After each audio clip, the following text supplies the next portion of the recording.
Daddy, why did they build all those pyramids? Chapter 4, 2079 AD. Dot. Sing Lee was staring at a screen in his golf cart showing the white dot that by now the entire world had seen. CNN World, now the only worldwide news network, was calling this white dot just another in a long parade of asteroids. Singh knew his generals would be tracking it, preparing nuclear weapons and developing a plan to destroy it. No doubt they were in communication with BIT, the worldwide director of the World Asteroid Defense System. WADS, as it was known, was getting pretty good at its job, and in a few more years its lead scientists thought they would be able to destroy any asteroid of any size. Something in Singh's gut told him that this white spot might not be so easy to eliminate or evaporate or whatever the defense system did to asteroids. "Honorable Emperor, a call," his secretary said. "Yes, who is calling?" "She did not say, but I believe it is her." His secretary meant the Indian Prime Minister Nehru IV.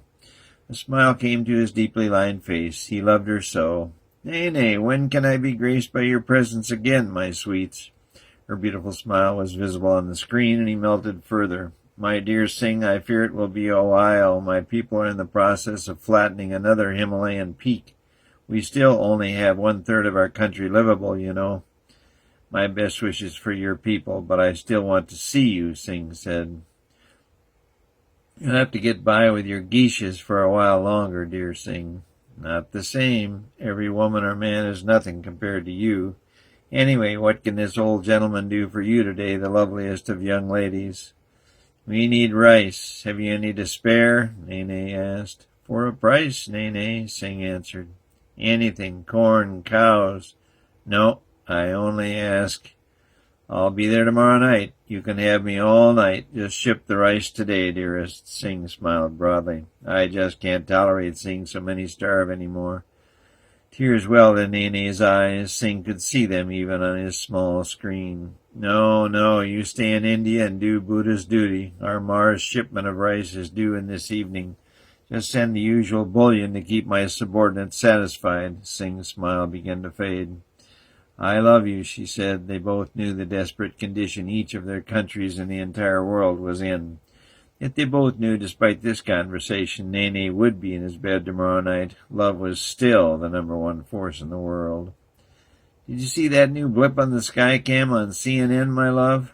"No," Nene said truthfully. "I can't look any more, not since last year's nuclear winter." "I know. We will protect you and your people," Singh said. He stood and bowed to the screen, accelerating her tear duct function. Singh clicked off and stared back at the white dot again. He then stared down at the white dot on the T in front of him. The white dot in the sky continued to generate a strange feeling in his bones, just as the white dot had done last fall. That asteroid's path was set directly on what was now left of the Korean peninsula after the steady rise of the sea over the last century. The Koreans were desperate for food and developed a deep hatred for India, which, due to the Hindu religion, had refused any efforts at birth control or animal sacrifice for food. Though China and India were both readying missiles to take out the asteroid threat last fall, Korea saw an opportunity to make a statement. They launched several independent missiles toward the asteroid. One made a direct hit on the large meteor and split it into 3 fragments, each with an altered course. One piece hit Nagasaki, Japan, one struck relatively harmlessly in central Tibet, but one hit India square on the Taj Mahal. The fallout killed the entire population of the east half of India and much of Southeast Asia. The Japanese fallout destroyed 60% of the Japanese population, and the prevailing winds caused massive losses of life to the northwest United States and western Canada.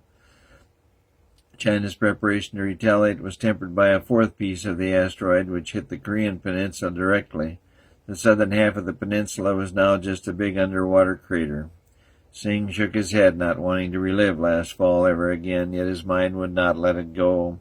He stared down at the little white dot on the white T, drew back his Nissan C-459 driver, then brought it down with a mighty force on the little white dot as if to break it apart.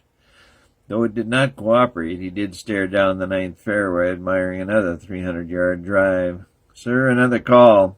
He spoke his code, 194, without responding to his secretary. Another familiar voice answered. "Your eminent servant, the Dolly, here."